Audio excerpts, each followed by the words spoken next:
Is the microphone working? It's hard to tell from up here. It seems appropriate that we have such a heavily populated session on Australia's population growth. My name's Jane Frances Kelly. I'm the Cities Programme Director at the Grattan Institute. You can hear from my accent, I'm not originally Australian. It also seems appropriate that a migrant should be moderating the session. I've been here 6 years, became a citizen on Australia Day. Just to let you know, the session is being recorded, so if you don't want to be the person that prompts everybody else switching off their phones by it going off loudly, then if you could switch them off right now. And when we open up to audience questions, even though it's quite kind of packed in here, I will ask you to wait for the microphone so that we can be sure that we've got the question on the recording. All right, we've just got two panellists this morning. We've had apologies from Hugh White and from Roger Short, but we are delighted to welcome Mark O'Connor and Bernard Salt here this morning. So just a quick introduction to them both.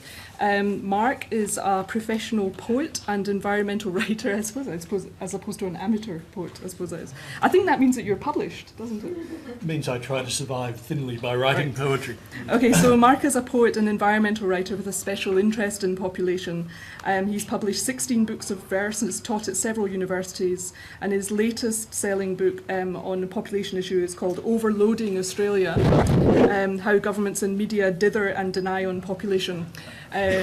Which he wrote along with William Lyne, so we'll wait to see what his take is. Bernard Salt is a KPMG partner based in Melbourne and is well known in the media as a trend forecaster. He's a columnist with the Australian and the Herald Sun newspapers. And is one of Australia's most quoted social commentators, appearing regularly on radio and television. I'm going to ask each of the speakers to open with their views on the population growth in Australia. Then I'll prompt them on some particular issues, and then we'll open it up to questions from the audience. There'll be more audience participation than there would have been had there been four of us, so please do kind of get your questions ready. All right, so I'll start with Mark. Okay, I'll try and organise my thoughts by taking this rubric that we were given to comment on, which begins, Australia is poised to be the world's fastest growing industrialised nation over the next 4 decades.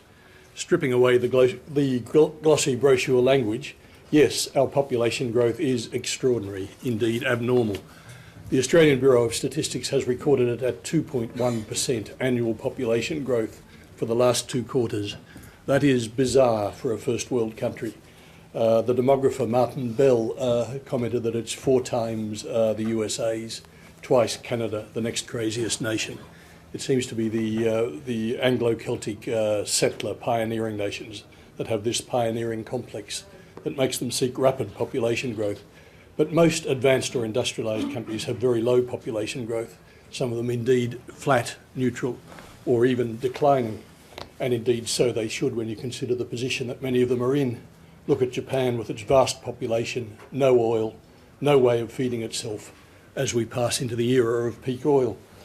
The other issue that follows out of that in demography, and neither Bernard nor I are trained demographers, but we're both good amateur demographers, I think, who pick up on the statistics, is that at 2.1%, as any banker could tell you by the banker's rule of thumb, if you keep that rate going, you double every 33 years.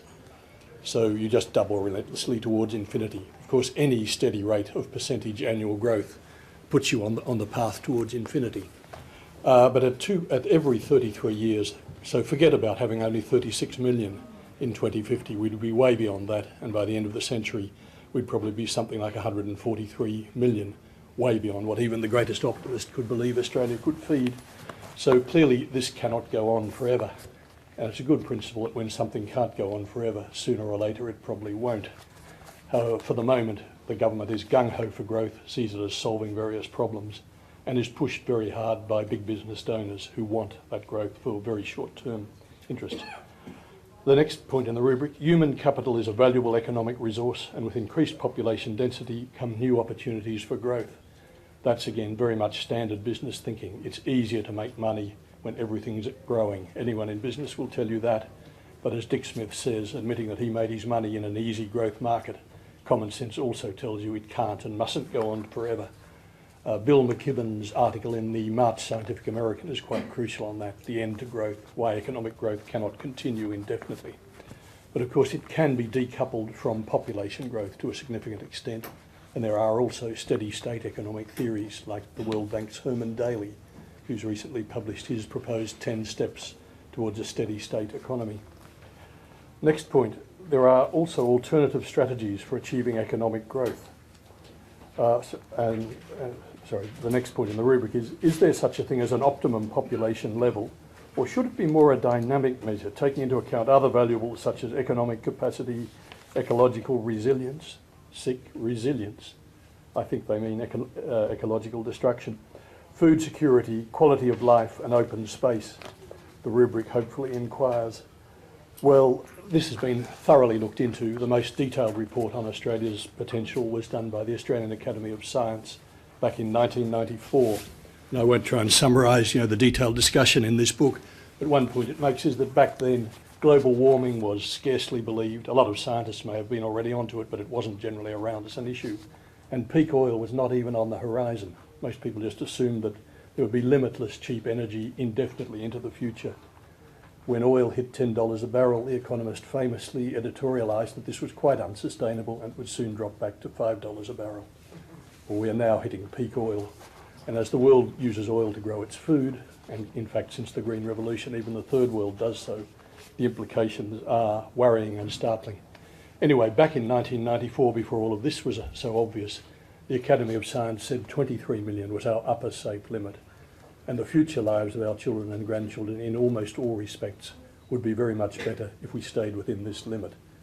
There were many who thought a lower figure like 19 million should have been aimed at, but it was already politically impossible as we were passing that level already. And human beings are very long-lived mammals. Once you've got them, you don't easily get rid of them. There's no easy way to go backwards. There's no reverse gear on this vehicle. Similar report, the Jones report, chaired by Barry Jones, similar results. More recently, the CSIRO's Future Dilemmas report, under heavy political pressure, didn't name an absolute limit, but again made the point that the more people you have, the more problematical almost everything becomes. One interesting point, just to close that issue, they point out that for a dollar to be meaningful, it has to be backed by about 1/3 of a litre of petrol. Every dollar's worth of something that you transact, create, buy, there's got to be that much virtually free energy around. And I know the Chevron company, which spent nearly $200,000 on advertising in Perth alone before it got the Gorgon field, has been running the line that human beings are themselves an energy source, but don't believe it. 1 gallon of Chevron's product has as much energy in it as a human being could produce by peddling for about 6 months solid. I think I know which way we'd rather get our energy. The final point is what control does Australia as a sovereign nation have over the policy settings? Do you want me to break and put another voice in? Let's take those, the rest of those questions later. They're kind of a group, and I'll turn now to Bernard for an opening thoughts. Thanks, Jane Francis. Well, it would seem that I hold very unfashionable views these days, largely because I am a believer in a bigger Australia, a bigger managed Australia, an Australia that I think is more exciting in the future. I think an Australia that is bigger than 22 million will be a better place if it is managed appropriately, and I think that is the challenge.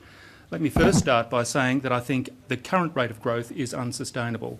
The fact of the matter is that over the last 12 months we have added 457,000 bodies to the Australian continent. The long-term average is about 220,000. We have built our economy over the last 50 years on about 220,000 people added per year. That's about 150,000 dwellings. So A.V. Jennings and Gandel and Westfield and all of the homemakers and home builders and home retailers and home financiers and whatever have built businesses that employ Australians for 60 years on 220,000 people and 150,000 dwellings. And then in the last 3 years, it goes from 220 to 457,000. And in actual fact, that's for the year ending June 2009. The peak was reached in the year ending March 2009, and that was 463,000. We have already passed the peak. The reason for the ramp up over the last 3 years to this hyper level of growth is because we have entered the business of overseas educational services to China and India. And a lot of the growth that is counted in our population is in fact students. There are 600,000 students from overseas universities, overseas in Australia at the moment. It's a business worth $17 billion. They come here on a 3-year visa. They come in by the bucket load over the last 3 or 4 years on a 3-year visa, and then they will wash out again. And so the peak was actually reached in March 2009. That is 15 months ago. It's now on the down road from 463 to 457, and it will start to push down. Now, the pathway to 35 million, we're currently 22 million, is not 457, it is about 350,000 people. So my view is that the 457 will moderate down to 350,000, and that will give us our 35 million by the middle of the century. The question is why you would want that. Why do you want 35 million? Why do you want another 13 million people? We have a problem, and the problem is called the baby bust.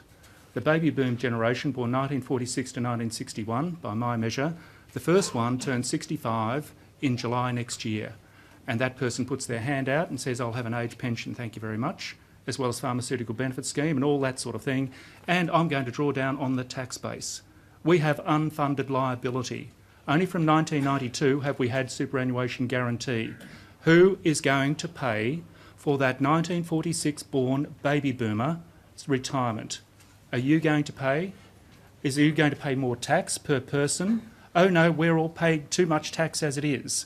Well, the only way around that is to pay more tax per capita or increase the per capitas. And that's what we have responded. That is actually why, in my view, we need a bigger Australia in the short term. As it has been put to me, this is one giant Ponzi scheme. We need more taxpayers for workers because baby boomers are retiring, drag them in, and what happens when they retire? Well, actually, that's not the case. The superannuation guarantee, 1992, late 2020s onwards, workers largely will be self-funded. We have a short-term problem, 2011 to about 2025. Quite specifically, I think 2015 to 2025, the meat of the baby boom didn't start until 1951. And until you can practically tell me who is going to pay the tax to support those people even in a modest lifestyle. Just put some numbers around this. 4.5 million baby boomers are now going to jump into the space occupied by 2.5 million pre-boomers. So the volume shift is not quite double, and the value shift. The baby boomers will not tolerate whatever the age pension is. They'll want more per capita.